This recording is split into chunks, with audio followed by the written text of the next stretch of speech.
Hello guys, welcome back again. आशा करता हूँ आप सभी अच्छे होंगे, अच्छे से अपने एग्ज़ाम की प्रिपरेशन कर रहे होंगे।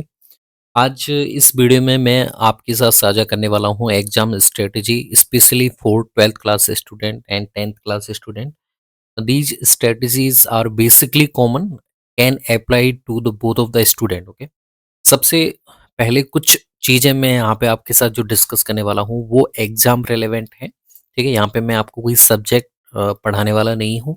सारी सब्जेक्टों को लेके मैं यहाँ पे आपके सामने कॉमन चीज़ें शेयर करूँगा, जो आप मेन एग्ज़ाम में मिस्टेक करते हैं, किस-किस तरीके से आपको एग्ज़ाम स्ट्रेटजीज़ बनानी है, जिससे आप अपना रिज़ल्ट और अच्छी तरीके से बेहतर कर पाएँ।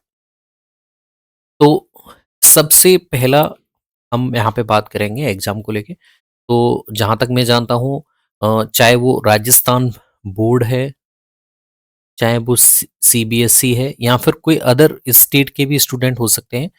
आपके एग्ज़ाम जो है मेन एग्ज़ाम फरवरी से मार्च तक चलने वाले हैं। ठीक है? राजस्थान बोर्ड ने इस सत्र से चेंजेस कर दिए हैं। जो एग्ज़ाम आपके पहले अप्रैल लास्ट मार्च तक चलते थे, अब की बार आपके मार्च में ही ये खत्म हो जाएँगे और फरवरी से ही आपके एग्ज़ाम शुरू हो जाएँगे। एक वीडियो मैंने आपके प्रैक्टिकल को लेके बनाई हुई है, उसे भी आप जाके देख सकते हैं, लिंक मैं डिस्क्रिप्शन में डाल दूँगा। लेकिन यहाँ पे हम मेन एग्ज़ाम जो रिटन एग्ज़ाम होते हैं, उसको लेके चीज़ें साझा करेंगे। सबसे पहले आपके पास में अभी भी 1 मंथ है और 1 मंथ में आप बहुत सारी चीज़ें आप हैंडल कर सकते हैं। लास्ट टाइम पे मुझे पता है बहुत सारे बच्चे देखते हैं how to make more than 70% in last month, और कुछ बच्चे सर्च कर रहे होते हैं 80% कैसे बनाएँ लास्ट के महीने में। जिन्होंने कुछ भी ज़्यादा अभी ध्यान नहीं दिया है चीज़ों को लेके, ज़ीरो से भी स्टार्ट करेंगे तब भी आप 70 से ऊपर अभी भी अच्छे से स्कोर कर सकते हैं। और जिन बच्चों ने थोड़ा बहुत भी 11th सिंसियर तरीके से पढ़ा हुआ है, 12th के कुछ महीने उनकी पढ़ाई डिस्टर्ब हो गई हो लेकिन कुछ सिंसियर तरीके से पढ़ा है, तो वो भी 80% से ऊपर आपके चले जाएंगे। पास होना तो बहुत ही ईजी है अगर आप कुछ चीज़ों को फॉलो अप करें। ठीक है? सबसे पहले मैं जो बेसिक चीज़ें हैं वो बताने वाला हूँ। देखिए, आपको सबसे पहले बेसिक चीज़ें जो करनी है कि आपको जो अपने जो स्टडी जो किताबें चलती हैं उन्हीं पे फ़ोकस करना है। जो अदर किसी भी टाइप के नोट्स वग़ैरह हैं, वो आपके लिए सेकेंडरी होने चाहिए। ठीक है? सबसे पहली चीज़ मेरी यही है कि जो भी टॉपिक्स आपको पढ़ने हैं अपनी मेन बुक्स से ही पढ़ने हैं। आज के टाइम पे एनसीईआरटी चलती हैं, तो आपको एनसीईआरटी ही प्रेफ़र करना है। किसी के भी नोट्स नोट्स होते हैं जब आप खुद से बनाते हैं तो।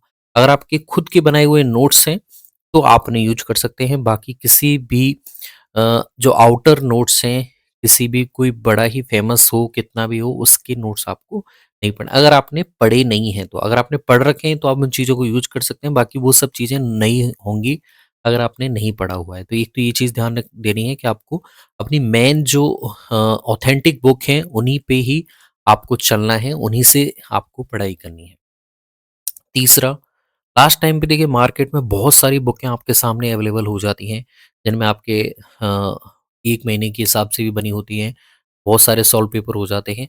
ये सॉल्व पेपर आपको करने चाहिए, लेकिन उसके लिए भी अलग से स्ट्रैटेजी है। जब आप एग्ज़ाम से कुछ दिन आपके बाकी हों, 8 से 10 दिन बचे हों एग्ज़ाम मेन एग्ज़ाम में, तो उस टाइम पे आप इन चीज़ों को यूज़ कर सकते हैं कि ज़्यादा से ज़्यादा सॉल्व पेपर करें। लेकिन सॉल्व पेपर भी आपको करने का तरीका समझ में आना चाहिए, नहीं तो वो टाइम वेस्टिंग चीज़ है। अब देखिए, सबसे पहले मैं आपको बताऊँ कि मान लीजिए आपने बेसिक से शुरुआत कर रहे हैं बिल्कुल, ठीक है? तो सबसे पहले आपको लास्ट 5 ईयर के, मैं ज़्यादा नहीं जाऊँगा, लास्ट 5 ईयर के आप जो सब्जेक्ट किसी भी सब्जेक्ट का है, जैसे मान लीजिए आपके बायोलॉजी का है, तो लास्ट 5 ईयर के आपकी साइट पे क्वेश्चन पेपर मिल जाएँगे। वहाँ पे जाके आपको लास्ट 5 ईयर के बायोलॉजी के किसी भी सब्जेक्ट के, मान लीजिए एक्स, वाई, जेड के, उनके पेपर आपको डाउनलोड करने हैं और उनको एनालाइसिस करना है, ठीक है? सबसे पहली चीज़ आपकी ये होनी चाहिए, ठीक है? अब ये चीज़ आपने कर ली, तब आपको दिखाई देगा कि कुछ फ़ॉलो अप आपको दिखाई देंगे, ठीक है? कि निबंधात्मक प्रश्न में कौन से क्वेश्चन हैं जो हर बार पूछे जा रहे हैं, जो ज़्यादातर पूछे जाते हैं, वही ट्रेंड होता है। देखिए, ट्रेंड आपको समझना पड़ेगा यहाँ पे। मैं आपको चीज़ समझा रहा हूँ ट्रेंड। देखिए ट्रेंड क्या होता है, कुछ क्वेश्चन ऐसे होते हैं जो नॉलेज चेक के लिए ज़रूरी होते हैं, जिन्हें एग्ज़ामिनर डालता ही डालता है। फिर वो लोग फिर भले वो डिपेंड नहीं करता है, वो लास्ट ईयर भी आ सकता है, उससे पहले भी आ सकता है, तो यहाँ पे आपको कोई ट्रिक नहीं लगानी है कि 1 साल छोड़ के आपको कोई क्वेश्चन याद करना है। जो पिछले साल आ गया है, तो इस साल नहीं आएगा, ये ज़रूरी नहीं है। देखिए कुछ क्वेश्चन होते हैं जो नॉर्मल नॉलेज चेक के लिए डाले जाते हैं, तो उन फैक्ट को आपको ध्यान रखना है, ठीक है? तो लास्ट 5 ईयर का देख के आपको ट्रेंड देखना है कि निबंधात्मक में कौन-कौन से क्वेश्चन पूछे जा रहे हैं, जहाँ से ज़्यादातर क्वेश्चन आते हैं। तो आपको एक सेम पैटर्न देखने को मिल जाएगा, कॉमन क्वेश्चन आपको पकड़ने हैं, ठीक है? तो कॉमन जो क्वेश्चन है, वो आपको देखने हैं। जैसे ही आपको कॉमन क्वेश्चन मिल जाएँगे, तो हर सब्जेक्ट में आपको क्या करना है बच्चों, हर सब्जेक्ट में इसमें मैं हिंदी, इंग्लिश को छोड़ देता हूँ। बाकी जो आपकी मेन सब्जेक्ट हैं, उसमें आप ये फ़ॉलो अप कर सकते हैं। मेन सब्जेक्ट में आपको 20 लगभग 20 क्वेश्चन 20-20 क्वेश्चन आपको याद रखने हैं, जिन्हें आप मेन इम्पोर्टेंट मार्क करके उन्हें याद करेंगे, ठीक है? तो आपको ध्यान रख जैसे मान लीजिए आप पीसीबी है आपके पास में फिज़िक्स, केमिस्ट्री, बायोलॉजी, ठीक है? तो आपको 20 क्वेश्चन फिज़िक्स में, 20 केमिस्ट्री में और 20 बायोलॉजी में और ये ऐसे क्वेश्चन होने चाहिए जिससे आपके छोटे क्वेश्चन भी यहाँ से आ रहे होंगे, ठीक है? जैसे मान लीजिए अगर हम केमिस्ट्री की बात कर रहे हैं, ठीक है? तो समयावता किसे कहते हैं, समयावता के प्रकार ये क्वेश्चन है, तो इससे छोटा क्वेश्चन भी बन सकता है, रिक्त स्थान वाला भी क्वेश्चन बन सकता है, तो आपको ऐसे क्वेश्चन देखने हैं जो ज़्यादातर पूछे जाते हैं, जो हर बार पूछे जा रहे हैं, तो और ऐसे मेन इंपॉर्टेंट आपको 20 बड़े क्वेश्चन याद रखने हैं। हर सब्जेक्ट में आपको उन्हें लिख लेना है कि ये इंपॉर्टेंट क्वेश्चन है जो ज़्यादातर पूछे जा रहे हैं। इन 20 क्वेश्चन को आपको ज़्यादा से ज़्यादा रिवाइज करना है, रटना नहीं है। रटना और रिवीजन में बहुत ज़मीन आसमान का फ़र्क है, तो आपको एक चीज़ ये वाली करनी है, ठीक है? इससे आपको क्या होगा देखिए इस चीज़ से क्या होगा भले ही आपको पूरी सब्जेक्ट नहीं पता होगी, लेकिन जो थॉरोली आपको मेन जो कोर है सब्जेक्ट का, वो पता चल जाएगा, ठीक है? इससे क्या होगा आपको, इससे आपका कॉन्फिडेंस बूस्ट अप होगा और एग्ज़ाम क्या है? मार्क्स के अलावा आपका कॉन्फिडेंस चेकअप का एक सोर्स है, ठीक है? तो अगर आपका कॉन्फिडेंस अच्छा है तो 2-3 क्वेश्चन आप वैसे ही सही कराओगे, ठीक है? अगली जो चीज़ है, नेक ये चीज़ करनी है। अगली चीज़ आपको अपने रिटन पे काम करना है। ठीक है? देखिए आपका रिटन एग्ज़ाम पेपर है जहाँ पे आपको लिखना है, 3 घंटे तक आपको लगातार लिखना है। तो सबसे पहली चीज़ आपको करना है ज़्यादा से ज़्यादा जैसे आपने ये आज एक क्वेश्चन याद किया है बड़ा और उसे आप लिख के प्रैक्टिस करेंगे, that will be the very best strategy you can follow up in your main exams, ठीक है? वहाँ पे भी आपको लिखना है, तो लिखने का भी प्रोसीजर होना चाहिए। अगर आप साइंस सब्जेक्ट से आते हैं, तो वहाँ पे आपको डायग्रामेटिक जो प्रेज़ेंटेशन है डायग्रामेटिक वे से समझाना आना चाहिए। अगर आपका डायग्राम अच्छा होगा अच्छा मैं ये नहीं कह रहा हूँ कि आप रूल पेंसिल से एकदम उसे एग्ज़ैक्ट ऐसे बनाएँ तो वो टाइम वेस्टिंग चीज़ है। अगर आप बना सकते हो तो बनाइए।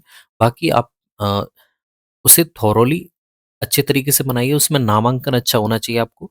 सारी चीज़ें जो आप बताना चाह रहे हैं वो पता होना चाहिए। अगर आपका डायग्राम अच्छा होगा तो उसी को देख के एग्ज़ामिनर आपको नंबर दे देगा कि आपकी अगर आपने डायग्राम अच्छे से बना दिया तो आप लिख भी अच्छे से सकते हैं, ठीक है? तीसरा एक जो चीज़ आप जो स्किप कर जाते हैं कि एग्ज़ामिनर को हम जल्दी-जल्दी में लाइनों में कुछ भी लिख जाएँगे, कुछ भी पता नहीं चलेगा और भर के चले जाएँगे तो आपको नंबर मिल जाएँगे। The examiner is not a fool ये सबसे पहले आपको ध्यान रखना है। इसे की पॉइंट बना बना लेना है। आप उसे बेवकूफ़ नहीं बना सकते हैं। वो आपके 5 या 6 क्वेश्चन देखेगा, उसी से आपका नॉलेज चेक कर लेगा, ठीक है? तो छोटे-मोटे जो लगोतरात्मक प्रश्न आते हैं, जिनमें 4-5 लाइनें लिखनी होती हैं, उसी से आपके जो थिंकिंग लेवल है, उसके बारे में उसे आइडिया हो जाता है, तो उसे आप फूल नहीं बना सकते हैं, ठीक है? वह सब्जेक्टिव ज्ञान लेके बैठा है, उसे सारी चीज़ें पता है, तो आपको जो चीज़ें नहीं आती हैं, उससे संबंधित लिख सकते हो, लेकिन अगर आपके बारे में पूछा जा रहा है, एक ए के बारे में और आप जेड के बारे में लिख रहे हो, तो वो गलत है, ठीक है? तो आप रेलेवेंट चीज़ें लिख सकते हो, जिससे आप कुछ पूरा नहीं मिल रहा है, तो कुछ ना कुछ वहाँ पे मिल जाता है। एक ये चीज़ करनी है आपको, ठीक है? डायग्रामेटिक वे से अच्छी तरह से समझाना है और आपको रिटन कार्य ज़्यादा से ज़्यादा क्वेश्चन प्रैक्टिस करनी है, लिखते हुए करनी है, ठीक है? दूसरा आपको अपना जो लेखन है वो सुधारना है। अगर आपका लेख अच्छा नहीं है तो आप थोड़ा-सा शब्दों को छोड़-छोड़ के लिख सकते हैं। तो वर्ड्स में गैप देके वर्ड में गैप दीजिए अच्छे से, ठीक है? लाइनों में गैप देने की ज़रूरत नहीं है क्योंकि आपको शायद कई अ, जगह होती हैं जहाँ पे आपको क्या बोलते हैं उसे अलग से कॉपी नहीं दी जाती है। तो यहाँ पे आपको ध्यान देना है कि जहाँ पे ज़रूरत है वहाँ पे आप लेखन अच्छा रखेंगे तो जिससे आपको एग्ज़ामिनर को उसे चेक करने में दिक्कत नहीं आती है, ठीक है? तो अगर एग्ज़ामिनर को आप फ्रस्ट्रेट करेंगे तो वो हर एक लाइन को अगर आप जैसे मान लीजिए आपका लेख सही नहीं है, ठीक है? वहाँ पे वो चीज़ों को समझने के लिए हर लाइन को अच्छे से चेक करेगा और जिस लाइन को वो ज़्यादा से ज़्यादा अच्छे से चेक करेगा तो वो गलतियाँ भी अच्छे से ही ढूँढेगा। तो इसीलिए आपका अगर लेख अच्छा है तो 1-2 चीज़ें जो गलत होती हैं वो स्किप हो जाती हैं, ठीक है? तो यहाँ पे आपको लेखन अपना सुधारना है, लास्ट ईयर के ट्रेंड देखने हैं, 5 ईयर के कौन-कौन से इंपॉर्टेंट क्वेश्चन हैं, हर सब्जेक्ट में आपको 20 क्वेश्चन मार्क करने हैं और उनकी बहुत अच्छी तरीके से आपको प्रैक्टिस होनी चाहिए। इससे क्या होगा आपका कॉन्फिडेंस बहुत अच्छे से बूस्ट होगा, ठीक है बच्चों? अगली जो चीज़ कर सकते हैं आप, जब भी लास्ट जो आपका एग्ज़ाम जैसे मान लीजिए 12 फरवरी से आपके एग्ज़ाम शुरू हो रहे हैं, ठीक है? तो उस टाइम को शुरू करके, ठीक है? जैसे बीच में आपके कोई सब्जेक्ट का पेपर है और 2 दिन का आपका गैप है। तो अब इन 2 दिन में आप पूरी सब्जेक्ट नहीं पढ़ सकते हैं, ये आप चीज़ें अभी जान लेंगे तो अच्छा रहेगा। इन इस 2 दिन के टाइम में आपको क्या करना है वो बहुत इम्पोर्टेंट रोल अदा करता है। आप पूरी साल पढ़ते हैं, अगर आपने 2 दिन ढीले पड़ गए तो 2 दिन में आपका काफ़ी चीज़ें नुकसान हो जाता है। इसमें क्या करना है आपने जो 20 क्वेश्चन अपने लिए इम्पोर्टेंट डिसाइड किए थे, उनको आपको देखना है और उनको अच्छे से रिवाइज़ करना है। ठीक है? सबसे पहला काम आपका बीच गैप में जो पड़ता है सब्जेक्ट में, वो करना है, ठीक है? इससे क्या होगा आपका माइंड एकदम कंसंट्रेट रहेगा, बूस्ट अप होगा आपका कॉन्फिडेंस। उसके अलावा कुछ चीज़ें जो आप पढ़ सकते हैं, अगर आपके पास में टाइम बचता है तो उसे आप दोबारा से कर सकते हैं, रिवाइज़ कर सकते हैं। अगली जो चीज़ जो ध्यान रखनी है, एग्ज़ाम से कुछ दिन पहले कई बच्चे क्या करते हैं, अपने साइकिल जो होती है आपकी स्लीपिंग साइकिल, सोने का जो चक्र है या फिर फूड जो साइकिल है आपका, खाने का जो प्रोसीजर है, शाम के टाइम पे खाना नहीं खाते हैं जिससे लेट नाइट तक जग जग सकें, जिससे ज़्यादा से ज़्यादा पढ़ पाएँ। तो ये आपको अपना स्लीपिंग साइकिल अच्छे से रखना है। आप अच्छी तरह से अगर मेमोराइज़ रखना चाहते हो फैक्ट्स को तो आपको अच्छी तरह से दिमाग को भी आराम देना पड़ेगा, ठीक है? अच्छी तरह से आराम करना पड़ेगा और अच्छी तरह से खाना भी आपको खाना पड़ेगा। अगर आप बीमार हो जाएँगे तो आपका बहुत चीज़ें खराब हो जाएँगी। आने वाले टाइम पे आपके दिन खराब हो सकते हैं। अगर आपका 1 दिन खराब हो गया तो आपका इतना टेंशन हो जाएगा, बहुत आपका कॉन्फिडेंस खराब हो सकता है। तो आपको शरीर को स्वस्थ रखना सबसे पहली प्रायोरिटी होनी चाहिए। जब भी आपको नींद आ रही है तब आप सोइए, अच्छी तरह से नींद लीजिए। आपकी वाली एज में 7 से 8 घंटे की नींद बहुत ज़रूरी है, ठीक है? तो ये आपको ध्यान रखनी है। अगली चीज़ जो आप कर सकते हैं, इन सारी चीज़ों के अलावा लास्ट ईयर के ट्रेंड हमने देख लिया है।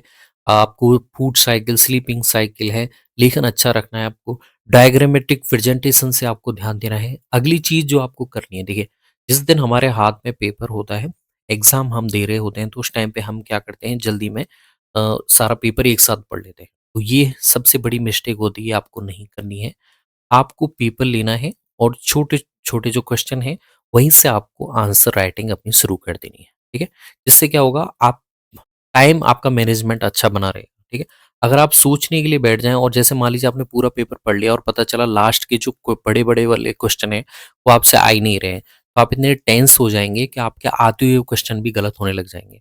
तो आपको लिखते हुए टाइम भी कंसंट्रेट अच्छा रखना है, आपको माइंड अपना हैप्पीनेस वाला रखना है, जिससे आप अच्छी तरह से वहाँ पे पूरे साल का नॉलेज यूज़ कर पाएँ। तो आपको माइंड को खुश रखना पड़ेगा। अगर आपको पता चल गया मुझे लास्ट वाले क्वेश्चन नहीं आ रहे हैं, तो आपका माइंड डिस्टर्ब हो सकता है, तो आप पेपर खराब कर सकते हैं। तो इसीलिए टाइम वेस्ट नहीं हो, इसीलिए आप तुरंत क्वेश्चन पढ़ें। आपको नहीं आ रहा है तो आप उसे स्किप कर सकते हैं, अगला भी नहीं आ रहा है तब भी स्किप कर सकते हैं। जो आ रहा है उसे पढ़िए, उसके बाद में उसका आंसर राइटिंग कीजिए, फिर वापस से अगला क्वेश्चन पढ़िए। पूरा पेपर पढ़ने का मतलब नहीं होता है, वो सबसे बड़ी मिस्टेक है जो आप बच्चे करते हैं। इन सारी चीज़ों को यूज़ करके आप बहुत अच्छा अपने एग्ज़ाम में कर सकते हैं। और सबसे लास्ट बात जो है मैं आपको बताना चाहता हूँ, एग्ज़ाम जो आपका 3 घंटे का है, वो मार्क्स पाना अच्छी बात है, लेकिन नॉट वो लास्ट गेम नहीं है। मार्क्स अच्छे आपके आने चाहिए, बहुत अच्छी बात है, आपकी नॉलेज अच्छी है, आपने बहुत अच्छी मेहनत की है तभी आपके मार्क्स आए हैं। लेकिन ये लास्ट गेम नहीं है, अगर आपके मार्क्स अच्छे नहीं आए तो ऐसा कुछ नहीं है। एक थर्ड डिवीज़न बच्चा है और एक मान लीजिए 90% वाला बच्चा है। दोनों ही कोई-सा भी एग्ज़ाम दे सकते हैं। जहाँ पे भी आप गवर्नमेंट एग्ज़ाम देना चाहते हैं, वहाँ पे दोनों ही एलिजिबल है। क्यों एलिजिबल है? क्योंकि गवर्नमेंट मानती है ये भी योग्य है और ये भी योग्य है। ठीक है? तो marks is not deciding factor, ये आपको ध्यान रखना है। ठीक है? सबसे लास्ट गेम है, आप वहाँ पे खुद को किस तरह से मैनेज कर पाते हैं, ये पेपर इस चीज़ का है। ठीक है? Okay guys, I am gonna give you the best luck for your exams. इससे रिगार्डिंग एग्जाम के रिगार्डिंग अभी भी आपको कोई प्रॉब्लम हो तो मुझे कमेंट में बता सकते हैं, मैं उस पे वीडियो बना के उसे सॉल्व आउट करने की ट्राई करूँगा। आपके एग्जाम तक मैं बहुत सारी वीडियो इसी तरह की लाता रहूँगा। अभी लेता हूँ आपसे अलविदा। धन्यवाद।